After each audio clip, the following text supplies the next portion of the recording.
ದೇಶವಾಸಿಗಳಿಗೆ Narendra Modi good news ಕೊಟ್ಟಿದ್ದಾರೆ. GST ಸ್ಲ್ಯಾಬ್ಗಳಲ್ಲಿ ಮಹತ್ವದ ಬದಲಾವಣೆ ಆಗುತ್ತೆ. ಇನ್ಮೇಲೆ ಮಧ್ಯಮ ವರ್ಗಕ್ಕೆ ಮೋದಿ ಕಡೆಯಿಂದ ಸಿಗ್ತಾ ಇರುವಂತ ಜಿಎಸ್ಟಿ ಗಿಫ್ಟ್, ದೀಪಾವಳಿಯ ಗಿಫ್ಟ್ ಇದು. ಜಿಎಸ್ಟಿ ಸ್ಲ್ಯಾಬ್ಗಳಲ್ಲಿ ಮಹತ್ವದ ಬದಲಾವಣೆ ಆಗುತ್ತೆ. 12% ಮತ್ತು 28% ತೆರಿಗೆ ಸ್ಲ್ಯಾಬ್ ಏನಿದೆಯಲ್ಲ ಅದಕ್ಕೆ ಅವಕಾಶ ಇರೋದಿಲ್ಲ. ಕೇವಲ 5 ಮತ್ತು 18 ಹಂತದ ತೆರಿಗೆಗೆ ಅವಕಾಶ ಇರುತ್ತೆ. ಜಿಎಸ್ಟಿ ಅಂತ ಬಂದಾಗ ಅದರಲ್ಲಿ 4 ವಿಭಾಗಗಳು ಇರ್ತವೆ, 4 ಸ್ಲ್ಯಾಬ್ಗಳು. ಅದನ್ನು ಈಗ ಸರಳೀಕರಣ ಮಾಡಲಾಗಿದೆ. ಈಗ ಇರೋದು ಕೇವಲ 2 ಸ್ಲ್ಯಾಬ್ ಮಾತ್ರ. 4 ಇದ್ದಿದ್ದನ್ನು 2ಕ್ಕೆ ಇಳಿಸಲಾಗಿದೆ. 5% ಮತ್ತು 18% ಸ್ಲ್ಯಾಬ್. ಈಗ 28 ಇರುವಂಥ ವಸ್ತುಗಳೇನಿದಾವಲ್ಲ ಅದೆಲ್ಲವೂ ಕೂಡ 18ಕ್ಕೆ ಬರುತ್ತೆ. 12 ಎಲ್ಲ ವಸ್ತುಗಳು 5%ಕ್ಕೆ ಬರುತ್ತೆ. ಸೊ ಹಂಗಾಗಿ ಬಡವರಿಗೆ, ರೈತರಿಗೆ, ಮಧ್ಯಮ ವರ್ಗದವರಿಗೆ, ಆಲ್ಮೋಸ್ಟ್ ಈ ದೇಶದ ಜನತೆಗೆ ಸಿಗ್ತಾ ಇರುವಂಥ ಗುಡ್ ನ್ಯೂಸ್ ಇದು. ಇದರಿಂದ ಕೇಂದ್ರ ಸರ್ಕಾರಕ್ಕೆ ಆರಂಭದಲ್ಲಿ ಹೊರೆ ಆಗಬಹುದು, ಹೋಗ್ತಾ ಹೋಗ್ತಾ ಅದನ್ನು ಸರಿ ಮಾಡುವಂಥ ಸಾಧ್ಯತೆ ಇರುತ್ತೆ. ಆರಂಭದಲ್ಲಿ ಇದರ ಹೊಡೆತ ಬೀಳುತ್ತೆ, ರಾಜ್ಯ ಸರ್ಕಾರಕ್ಕೂ ಕೂಡ ಹೊಡೆತ ಬೀಳುತ್ತೆ, ಕೇಂದ್ರ ಸರ್ಕಾರಕ್ಕೂ ಕೂಡ ಹೊಡೆತ ಬೀಳುತ್ತೆ. ಅದನ್ನು ಭರಿಸೋದು ಯಾರು ಅಂತೇಳಿ ಆ ರೀತಿಯ ಪ್ರಶ್ನೆಗಳು ಹುಟ್ಟೋದು ಸಹಜ. ಆದರೆ ಯಾವಾಗ ಈ ರೀತಿಯ GST ರೇಟ್ ಕಡಿಮೆ ಆದಾಗ ಸಹಜವಾಗಿ ಉದ್ಯೋಗಗಳ ಸಂಖ್ಯೆ ಜಾಸ್ತಿ ಆಗುತ್ತೆ, ಉದ್ಯಮಿಗಳ ಸಂಖ್ಯೆ ಜಾಸ್ತಿ ಆಗುತ್ತೆ, ಉತ್ಪಾದನೆ ಸಂಖ್ಯೆ ಜಾಸ್ತಿ ಆಗುತ್ತೆ, ಅಲ್ಲಿ ಅದನ್ನು ಕವರ್ ಮಾಡ್ಕೋಬಹುದು. ಸೊ ಹಂಗಾಗಿ ಆರಂಭದಲ್ಲಿ ಏನೇ ಸಮಸ್ಯೆ ಆದರೂ ಕೂಡ ಮುಂದಿನ ದಿನಮಾನಗಳಲ್ಲಿ ಹೋಗ್ತಾ ಹೋಗ್ತಾ ಇದು ಸರಿ ಹೋಗುತ್ತೆ. ದೀಪಾವಳಿ ಬರ್ತಾ ಇದೆ. ದೀಪಾವಳಿಗೆ ಸಿಗ್ತಾ ಇರುವಂತಹ ಗಿಫ್ಟ್ ಇದು. ದೇಶವಾಸಿಗಳಿಗೆ ನರೇಂದ್ರ ಮೋದಿ ಕೊಡ್ತಾ ಇರುವಂಥ ಗುಡ್ ನ್ಯೂಸ್. GST ಸ್ಲ್ಯಾಬ್ಗಳಲ್ಲಿ ಮಹತ್ವದ ಬದಲಾವಣೆ ಆಗುತ್ತೆ. 12% ಮತ್ತು 28% ತೆರಿಗೆಗೆ ಅವಕಾಶ ಇರೋದಿಲ್ಲ, ಅದನ್ನು ಕಡಿತಗೊಳಿಸಿ ಈಗ ಮಾಡಿರುವಂಥದ್ದಕ್ಕೆ ಕೇವಲ 2 ಸ್ಲ್ಯಾಬ್ಗಳು ಮಾತ್ರ. ಒಂದು 5, ಇನ್ನೊಂದು 18.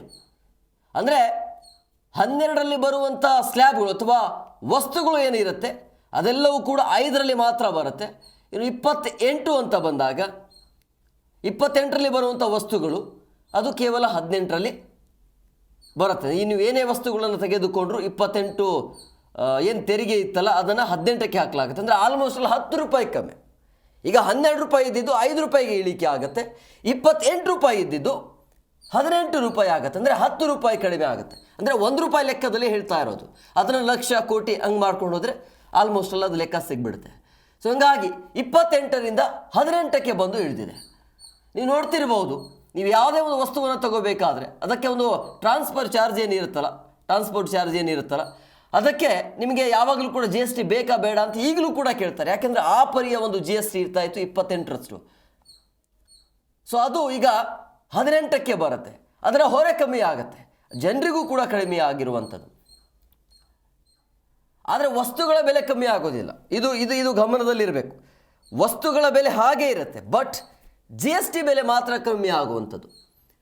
ರೇಟ್ ಏನಿರುತ್ತೆ ಅದೇ ಇರುತ್ತೆ, ಅದರ ಮೇಲೆ GST ಏನು ಹಾಕ್ತಿದ್ರಲ್ಲ ಅದರ ರೇಟ್ ಕಮ್ಮಿ ಆಗುತ್ತೆ. ಯಾಕೆ ಈ ರೀತಿಯ ಪ್ರಯತ್ನ ಆಗ್ತಾ ಇದೆ ಅಂತೇಳಿದ್ರೆ ಸುಮಾರು 2017 ಅಂದರೆ 7-8 ವರ್ಷಗಳ GST ಏನು ಜಾರಿ ಆಯ್ತಲ್ಲ 7-8 ವರ್ಷಗಳ ಹಿಂದೆ, ಆವಾಗಿನಿಂದಲೂ ಕೂಡ ಈ ರೀತಿಯ ಪ್ಲಾನ್ ಇತ್ತು. GSTಯನ್ನು ಸರಳೀಕರಣ ಮಾಡಬೇಕು, ಸಾಮಾನ್ಯ ಜನರಿಗೂ ಕೂಡ GST ಅಂತಂದರೆ ಏನು ಅನ್ನೋದು ಅರ್ಥ ಆಗಬೇಕು ಅಂಥೇಳಿ. GST ಅಂತ ಎಲ್ರಿಗೂ ಕೂಡ ಗೊತ್ತಿರುತ್ತೆ. ಏನದು GST ಅಂತಂದ್ರೆ ಏನು, ಯಾವ್ಯಾವ ವಸ್ತುಗಳು, ಎಷ್ಟೆಷ್ಟು ಪರ್ಸೆಂಟು, ಭಾಳಷ್ಟು ಜನರಿಗೆ ಅದರ ಬಗ್ಗೆ ಗೊತ್ತಿಲ್ಲ. ಯಾವ ವಸ್ತುಗಳ ಮೇಲೆ ಎಷ್ಟು ಪರ್ಸೆಂಟ್ ಆಗುತ್ತೆ ಏನು ಅಂಥೇಳಿ. ಸೊ ಅದನ್ನು ಸರಳೀಕರಣ ಮಾಡೋದಕ್ಕೆ ಕೇಂದ್ರ ಸರ್ಕಾರ ಮುಂದಾಗಿದೆ. ಇದು ಮತ್ತಷ್ಟು ಸರಳೀಕರಣ ಆಗುತ್ತೆ. ಅದರ ಜೊತೆಗೆ ಈಗ ಕೇವಲ 2 ಸ್ಲ್ಯಾಬ್ ಇರೋದ್ರಿಂದಾಗಿ ಯಾವೆಲ್ಲ ವಸ್ತುಗಳು ಬರುತ್ತೆ ಅನ್ನೋದನ್ನು ಮುಂದಿನ ಹಂತಗಳಲ್ಲಿ ಕೂಡ ಹೇಳ್ತಾ ಹೋಗ್ತೀವಿ. ಯಾವೆಲ್ಲ ವಸ್ತುಗಳ GSTಗೆ ಬರುತ್ತೆ, ಅಂದರೆ 5%ಕ್ಕೆ ಯಾವೆಲ್ಲ ವಸ್ತುಗಳು ಬರುತ್ತೆ, 18ಕ್ಕೆ ಬರುವಂಥ ವಸ್ತುಗಳು ಏನು, ರಾಜ್ಯ ಸರ್ಕಾರಕ್ಕೆ, ಕೇಂದ್ರ ಸರ್ಕಾರಕ್ಕೆ ಎಷ್ಟರ ಮಟ್ಟಿಗೆ ಆರಂಭದಲ್ಲಿ ಹಿನ್ನಡೆ ಆಗುತ್ತೆ ಅಂತೇಳಿ ಅದು ಹೋಗ್ತಾ ಹೋಗ್ತಾ ಸರಿ ಮಾಡುವಂಥ ಸಾಧ್ಯತೆ ಕೂಡ ಇರುತ್ತೆ. ಅಮೇರಿಕ 50% ತೆರಿಗೆಯನ್ನು ವಿಧಿಸಿದೆ. ಭಾರತ ಎಲ್ಲ ಜನರ ಮೇಲೆ ಇರುವಂಥ ತೆರಿಗೆಯನ್ನು ಕಡಿಮೆ ಮಾಡ್ತಾ ಇದೆ.